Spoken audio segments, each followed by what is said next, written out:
Les amis, j'espère que vous allez bien, et je pense que vous allez bien, puisque le Barça a remporté la Supercoupe d'Espagne 2023 après une victoire 3-1 au Classico face au Real Madrid, 3-1 et une masterclass tactique, technique, athlétique, tout ce que vous voulez.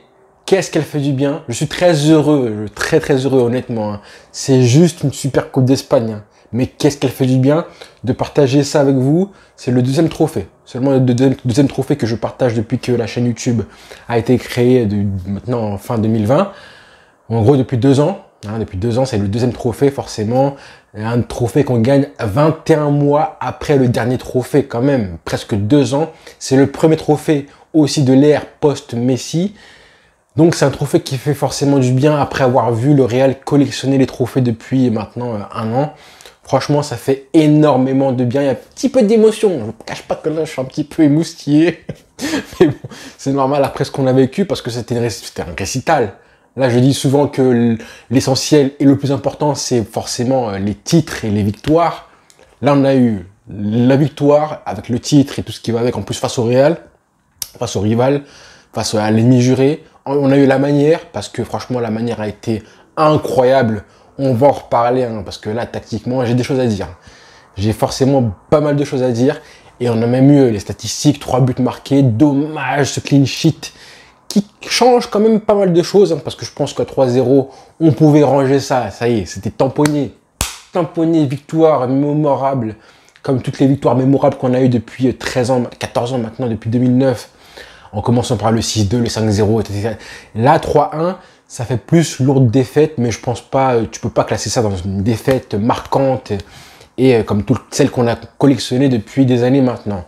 Mais quand même, quel récital. On a tout eu, on a tout fait au Real Madrid. Vraiment, collectivement, c'est une masterclass, un récital. C'est comme ça que le Barça doit jouer. Merci, monsieur Xavi. Oh, monsieur Xavi. Franchement, il y a tellement eu de personnes qui l'ont critiqué. Bon, c'est pas encore fini les critiques, parce qu'il a encore beaucoup à prouver. Mais là, je pense que ça y est, là. L'équipe, elle est... je pense que ce match-là, il y aura un avant et un après. Parce qu'en plus, j'en parlais en avant-match hier, je disais que, à moins que... Je pensais que dans le pire des cas, si une équipe gagnait 3-0, le Real comme le Barça, je pense que là, c'était définitivement un coup de massue trop gros pour la Liga. Bon, là, ça fait 3-1. Mais mine de rien, on a quand même mis un bon petit coup. Pas un gros coup, mais un bon petit coup qui, je pense, va marquer les têtes des esprits des joueurs des deux côtés. Et là, il faudra évidemment surfer sur la confiance que cette victoire, ce trophée va procurer aux joueurs, de la tranquillité que ça va amener à Xavi, qu'on sentait quand même stressé. On sentait dans ses paroles, dans ses gestes, on sentait un petit peu stressé les derniers jours, dernières semaines. Là, ça va amener pas mal d'apaisement pour le président, pour les joueurs. Pour tous ces joueurs qui n'avaient connu que des défaites, des humiliations, des puceaux qui voulaient un titre, un trophée et qui n'avaient jamais connu ça. Le fait de voir un petit peu ces joueurs soulever le trophée comme ils l'ont fait, les scènes de joie. J'ai vu des joueurs émus, j'ai vu Pedri dans les bras de sa mère, je crois, qui était vraiment, il pleurait. Donc pas mal d'images qui m'ont fait du bien. Voir Busquets qui soulève son premier trophée en tant que capitaine après le récital qu'il a fait, j'en parlerai. Ça aussi, ça fait du bien, des images qui font du bien. Le groupe est heureux. Le groupe est heureux et il faudra donc absolument surfer sur la confiance les prochaines semaines, les prochains jours, c'est primordial. Mais je pense que là, on est lancé. Donc du bien de voir Xavi qui, comme je disais avant ça, qui gagne son premier trophée. Lui, c'est un coach, on sait qu'il... On voit dans ses mots comment il fait pour absorber la pression sur lui-même. Mais quand même, on sent que lui, il a aussi une limite à ça. Pour l'instant, il ne l'a pas atteinte. Mais en tout cas, il le fait à merveille pour un petit peu dédouaner les joueurs de la pression. Donc le voir gagner un trophée comme ça, là, après avoir pris des coups de la part des médias, des fans, de tout le monde, déjà, ça fait du bien pour lui. Je suis content pour lui, moi. Et je sais qu'il y en a plein qui le critiquaient parmi vous, les abonnés, j'en veux à personne. Mais bon, pour l'instant, comme je dis, c'est impossible de dire avec certitude si oui ou non, c'est l'homme de la situation. En tout cas, là, personne ne pourra lui enlever ce titre-là et cette masterclass tactique où Xavi a éclaté, et j'insiste sur la syllabe éclaté Ancelotti, Parce que ça fait du bien d'avoir enfin de nouveau un coach qui sait dompter le Real Madrid tactiquement. D'accord? C'est pas M. Koeman qui aurait fait une prestation tactique comme ça. Hein. Je suis désolé. Hein. Les 3 classicos de Koeman, même 4 je crois, ça a été une bouillie sans nom. Rappelez-vous. Donc là, ça fait du bien d'avoir un coach qui, ça fait quand même 2 victoires en 3 matchs, dont un match là en octobre dernier qui aurait pu être franchement pas perdu. Mais le 4-0, on s'en souvient. Là, il nous fait un récital. On a tout eu, les frères. On a tout eu. C'est comme ça que le Barça doit jouer. Tactiquement, ce qu'on a vu, on a vu des séquences avec du jeu de possession, avec une équipe qui dompte le rythme. Le Real n'a jamais pu imprimer son rythme. À chaque fois, tactiquement, on reprenait le dessus. Parce que grâce à la dimension tactique des joueurs et technique, pardon, la qualité technique des joueurs, on a pu dicter le rythme du match tout au long du match. À chaque fois qu'il y avait un petit peu une tentative d'enflammer un petit peu la rencontre, on reprenait le dessus. Systématique, hein, la façon techniquement, on reprenait le dessus sur le Real Madrid pour imposer. J'ai tout vu. J'ai vu du jeu en triangle, de la possession, j'ai vu un pressing énorme. J'ai vu des transitions rapides, j'ai vu du jeu en une touche de balle et surtout en première intention. Ça, quand tu vois à la fin du match que le Barça arrive à gérer la rencontre. Rappelez-vous, hein, le dernier match, on reprochait au Barça de ne pas savoir garder un score, de ne pas savoir comment continuer à jouer alors que tu mènes au score. Là, on a vu comment le Barça doit faire quand il mène au score, comment garder un score grâce à une qualité technique, hein, du jeu en triangle, à une touche de balle. À la fin, les Saoudiens, ils n'en pouvaient plus. Ils étaient choqués. Ils me disaient, oh, oh, oh. Bah oui, oui.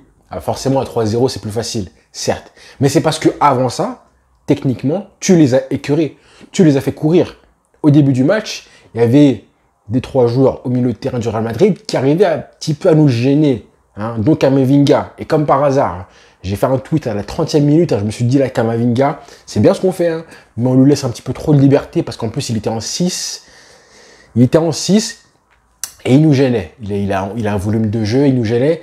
Et je disais, hein, dans les duels, on est bien, sauf avec lui. Lui, il est agressif, hein, c'est un bantou, lui, c'est un Angolais. Donc voilà, on n'arrivait pas à le gêner, lui, parce qu'il est agressif, il est athlétique et tout. Et j'ai mis un tweet comme par hasard. À la 30e minute, hein, j'ai dit, il faut qu'on soit plus agressif avec lui, parce que si on ne l'est pas, du coup, il fait sa vie, trop de liberté. Et lui, on sait que s'il gagne un duel, après, il y a de l'espace qui s'ouvre. Donc lui, il fallait faire gaffe sur lui. Et donc lui mettre un gros pressing. Et comme par hasard, 3 minutes plus tard, pressing de Busquets et but du Barça sur une très belle action. Très belle action. Et ça, j'ai aimé voir ce pressing constant du Barça qui a gêné Rudiger. Tous les joueurs de ballon qui ne sont pas des joueurs de ballon au Real Madrid, tous ces joueurs qui ont des lacunes techniques au Real Madrid, hein, Carvajal, Rudiger, qui ont été gênés tactiquement par le pressing du Barça. Ça, pour moi, c'est aussi... Merci Xavi, une masterclass. Mais même dans le jeu avec ballon, ce qu'on a vu, franchement, merci. Et je vais parler maintenant individuellement des joueurs, parce qu'il faut leur rendre hommage à tous. Là, ce que j'ai vu des joueurs, je ne sais même pas s'il y a un joueur que je pourrais dire il a été relativement sobre, parce qu'on était à la 75e minute, hein, on n'avait pas encore fait un changement, et je me disais, qui est-ce que Xavi peut sortir? Tellement tout est parfait, tout était vraiment huilé. Et merci Xavi d'avoir mis cette espèce de 4-2-3-1 qui est vraiment tactiquement magnifique. J'ai envie de le revoir ça pour les prochains matchs. Hein. Revoir comme ça Pedri en numéro 10, avec cette liberté-là, avec les clés du jeu au milieu de terrain. Franchement, ce serait ce double pivot qu'on n'aimait pas en plus sous Koeman, parce que moi j'ai vraiment vu, hein, je ne sais pas si vous êtes d'accord avec moi, j'ai vraiment vu un 4-2-3-1, d'accord, avec un double pivot, Busquets et Frenkie de Jong, qu'on avait déjà vu à l'époque avec Koeman, mais il était mal équilibré parce que Messi ne le défendait pas forcément, il n'avait pas l'activité que Pedri a aujourd'hui. Là, Pedri en tant que numéro 10, avec l'activité qu'il a dans le jeu sans ballon, et avec ballon, franchement, lui confier les clés du jeu avec un Frenkie de Jong qui a été franchement magnifique. Et le Busquets comme ça. Et le fait aussi d'avoir Gavi, ça protège un petit peu Busquets et Frenkie de Jong. Hein. Avoir un ailier qui n'est pas un ailier, qui a été un milieu gauche comme Gavi, qui était partout en fait. Il a été ailier, il a été milieu gauche, il a été cette espèce de milieu relayeur, axe gauche, qui protège non seulement le milieu de terrain en largeur, vraiment en largeur, hein, pour ne pas laisser seulement 2 mecs comme Frenkie de Jong et Busquets en largeur. Franchement, masterclass. Masterclass. Il y en a beaucoup qui voulaient que Rafinha soit titulaire. Mais là, on a vu que du coup, bah, c'est quand même bien d'avoir un Gavi au poste de milieu pour épauler du coup, que ce soit offensivement Lewandowski et Pedri. Et Pedri comme ça en numéro 10. Hein. Passez-lui le numéro 10 dans le dos aussi, frère. Mettez-le numéro 10, comme ça tous les matchs. J'ai envie de revoir ça. Hein. Alors peut-être que les prochains matchs, on aura besoin d'avoir Rafinha. Il y en a qui voulaient Rafinha titulaire à droite, Dembélé à gauche, comme on l'a eu là face au Betis Séville. Mais je pense qu'on aura d'autres occasions pour revoir ça quand les équipes en face seront un peu plus regroupées derrière elles, quand on aura besoin d'avoir de la largeur sur l'équipe, hein, parce que là c'était le Real Madrid quand même, donc c'est une équipe qui est joueuse. C'est une équipe qui est joueuse, mais quand il y aura moins d'espace et qu'il faudra allonger et écarter en largeur, peut-être qu'on aura besoin d'avoir des vrais ailiers plus qu'un Gavi. Mais bon, Gavi, maintenant, c'est compliqué de s'en passer. Hein. Qu'est-ce qu'il est fort. Moi, je suis désolé. Hein. C'est un des joueurs qui a été souvent critiqué. Moi, j'ai jamais critiqué parce que j'ai toujours aimé déjà son attitude. Hein, le message qu'il envoyait en termes d'intensité, dans les duels, etc. Ça a toujours été un mec comme ça. Et là, quand tu vois le match qu'il fait même techniquement et tactiquement, franchement, c'est un régal. Le premier but, en fait, il a fait 3 actions. Il a été décisif sur les 3 buts. Une passe D, enfin un but, 2 passes D. Le tout du gauche en plus. Il fait tout du gauche. Les 3 gestes sont du gauche. Ce qui paraît incroyable. Mais ça montre quand même une certaine, déjà, du caractère parce qu'il n'y a pas d'hésitation à aucun moment. La passe qu'il fait pour Pedri, à aucun moment il stresse ou il hésite de la santé du gauche. Il l'a fait. La passe pour Lewandowski aussi. Et j'ai envie de parler aussi de son but qui lance tout. Son but, la protection de balle, elle est parfaite. Il a le temps de la croiser, pas trop croiser pour que justement Courtois n'ait pas à plonger. Il l'a pas juste à côté de lui. Bravo à lui, magnifiquement bien fait. Franchement, le sang-froid, bonhomme, un bonhomme. Si on pouvait avoir que des joueurs comme ça mentalement, comme lui, Araujo, ce serait un bonheur. Mais en vrai, toute l'équipe l'a été ce soir. Et pareil, ce qu'il a fait sur le deuxième but. Hein. Regardez le deuxième but, hein. Revoyez-le. Regardez un petit peu l'intelligence du mec, d'accord? Il a Lewandowski qui appelle le ballon, il a Rudiger au milieu. Il sait que s'il il la met trop tôt, Rudiger il se place au milieu pour anticiper la passe et intercepter le ballon que Pedri mettra. Donc qu'est-ce qu'il fait Gavi, pardon? Il fait une touche de plus, il se l'amène, il se l'excentre un petit peu avec son pied droit pour emmener avec lui du coup Rudiger. Et là il fait la passe. Et là, comme il l'emmène un petit peu, il a un petit peu mal équilibré, Rudiger.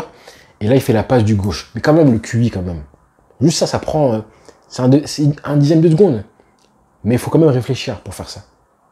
Donc là, franchement, en termes de créativité, les petits reproches que j'avais à lui faire, Gavi, en termes de créativité, franchement, bravo. Bravo à lui. Et troisième but, pareil, ce qu'il fait, c'est très fort. Comment il se place, il attend, il n'est pas hors jeu. Alors que je pense que pas mal de joueurs au Barça, dont Ferran Torres, Rafinha et même Ousmane Dembélé, n'auraient pas fait le bon appel de balle en s'écartant, mais pas trop non plus, et en étant toujours en jeu. Franchement, je suis content pour lui, homme du match, mérité. Et maintenant, le monde va le connaître, ce petit-là. Le monde va arrêter de se moquer de lui parce que il n'a pas de flow, parce que techniquement, c'est pas raffiné comme Pedri. Non. Là, l'utilité, la place que ce mec prend dans le collectif du Barça, franchement, les gens vont arrêter de se moquer de lui. Busquets, j'en parle aussi. Hein. Busquets qui a fait un récital, merci. Quel récital. Ah, je suis content pour lui, capitaine comme ça, là. Le monsieur qui avait gagné tous les titres, tous les trophées collectifs possibles dès l'âge de 22 ans et 8 jours, je crois, en juin 2010. Il avait déjà tout gagné. Là, il prend encore un trophée avec le Barça. Franchement, mérité. Et surtout ce match-là, qui va, je pense, rentrer dans le top 10 de ses meilleurs matchs au Barça. Quel récital! Quel récital! Il a guidé l'équipe. Hein. À la relance, ça a été un modèle. Et toujours dans le bon tempo. S'il faut jouer à une touche de balle, il le fait. Dans les bonnes conditions. Le deuxième but vient de lui. Hein. Le deuxième but, il vient de lui. Il joue en première intention. Hyper important. Il fait cette passe dans l'espace pour Frenkie de Jong, qui lui aussi fait un mouvement de crack pour Gavi. Et voir le Barça comme ça, marquer un but en 3 passes comme ça fait du bien. Vraiment, on a tout vu, comme je dis, on a tout vu. On a vu des possessions, des séquences en transition rapide, on a tout vu. que ce soit avec ballon ou sans ballon, j'ai été franchement subjugué. Ça faisait longtemps que je n'avais pas orgasmé comme ça, hein, mais voir Pedri en 10. Allez, numéro 10 comme ça, moi, c'est ce qui me moustille le plus dans le football.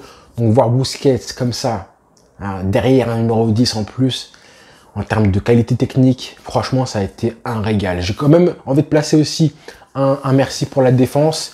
Christensen, les gens n'en parleront pas, mais encore une fois, il a fait un match de crack parce que Benzema, je ne l'ai pas vu du tout.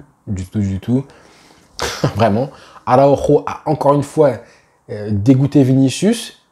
Et j'ai bien aimé le vice que les joueurs avaient, casser les actions, faire des faux tactiques. Il prend un jaune à Araujo, mais c'est pas grave. À ce moment-là du match, c'était important. Il y avait 2-0, je crois, sur Vinicius. Tout ça, vraiment un match complet. Un match complet. Baldé a fait un match de crack dans la projection, encore une fois.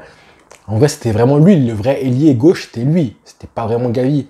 L'action qu'il met, la passe décisive, qui est décisive hein, pour Ousmane Dembélé, qui est assez compliqué. Dembélé fait un contrôle qui est compliqué à faire. Donc, il l'excentre un petit peu. Je pense qu'il aurait marqué s'il avait réussi à frapper le ballon très fort en le levant un petit peu. Mais Baldé, l'action qu'il fait, moi, je ne veux plus voir plus jamais revoir Alba titulaire dans un match à enjeu. Hein. C'est fini. C'est terminé. C'est fini. Pour le turnover, pour voilà, les matchs, le jubilé quand il va partir, si tu veux. Mais le reste, salam. Koundé a fait un bon match aussi. Hein. Koundé a fait un bon match. Il a fait un bon match. C'est un petit peu... C'était le joueur qui a été le plus en difficulté côté Barça. Mais globalement, il a fait son match. Franchement, j'ai parlé de tout le monde là. Ousmane Dembélé, quand même, il faut en parler parce qu'il a été très propre. C'est vraiment ce que je veux d'Ousmane. Il n'a pas marqué, pas de passe décisive, hein, mais son jeu, il avait quand même l'Afrique collée à lui. Hein.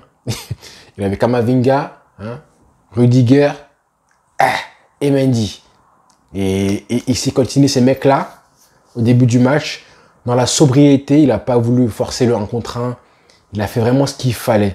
On a eu ce déséquilibre-là tactique, hein, avec Gavi placé milieu gauche, Ousmane Dembélé qui était isolé, mais du coup canalisait pas mal les joueurs sur son côté parce qu'il était vraiment très proche de la ligne et ça a ouvert pas mal d'espace pour les joueurs, dont Pedri, dont Lewandowski les appelle, qu'il a eu Lewandowski à faire. Et le premier but vient de là. Le premier but vient de là parce qu'en isolant un petit peu la défense et les joueurs, grâce à Ousmane Dembélé, on a pu du coup les enfermer comme ça a été le cas sur le pressing de Busquets. C'est vraiment ça qui a été fait. Et ça a été primordial tout le match. En tout cas, les moments où Dembélé était sur le terrain parce qu'il a fait un très très bon match. Vraiment, j'insiste. Hein, et j'espère que lui aussi, il va un petit peu prendre des galons et de la confiance sur son rôle au Barça. Quand il joue comme ça, dans la sobriété, c'est vraiment un régal. Donc voilà les frères. Je m'arrête là parce que Lewandowski a fait un bon match aussi. Hein. Il marque ce but-là, il fait une passe décisive pour Gavi. Et j'ai encore vu la connexion entre Pedri et Lewandowski. C'est ce que... Et vraiment, je pense qu'il lui faut un joueur très proche de lui, Lewandowski, comme je disais au début de saison. Et je pense qu'on aura d'autres occasions avec d'autres matchs où ce mec-là se procure pas mal d'occasions. C'est vraiment ça que j'ai envie de souligner. En tout cas, merci Xavi. Merci Xavi pour ce récital-là qui m'a fait plaisir. J'ai revu le Barça que je veux voir en fait. Ce 4-2-3-1, je veux le revoir aussi. Je veux le revoir.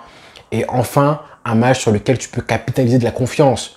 J'utilise pas mal ce terme-là, mais là, on a vraiment ce que je veux. Cette espèce de Barça qui commence à monter en puissance. Là, vraiment, il faut que ça lance une période où les matchs, on les enchaîne et les victoires aussi. Et la manière. La manière aussi. Je m'arrête là parce que j'en peux plus. Trop d'émotions, les frères. Trop d'émotions. En tout cas, merci Xavi pour ces frissons, ces émotions, parce que ce n'est que le début. Et on va y croire. Il faut y croire, les frères. Personne ne peut dire, comme je le disais, que ce mec-là n'est pas l'homme de la situation. Avec certitude, on ne peut pas l'affirmer pour l'instant.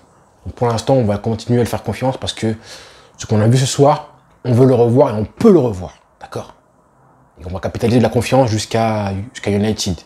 C'est vraiment le but. Parce que la scène européenne, c'est aussi ce qui donne de la confiance pour l'état général de l'équipe. Clairement. Allez les frères, on se donne rendez-vous demain pour parler de la finale, de la tactique, un petit peu de Xavi, des choix qu'il a fait. Parce que franchement, il y a beaucoup de choses à redire aussi. Là, j'ai parlé pendant 20 minutes, mais J'aurais pu continuer pendant 50 minutes. Allez les frères, bonne soirée à tous et évidemment savourez les frères, savourez. Ciao.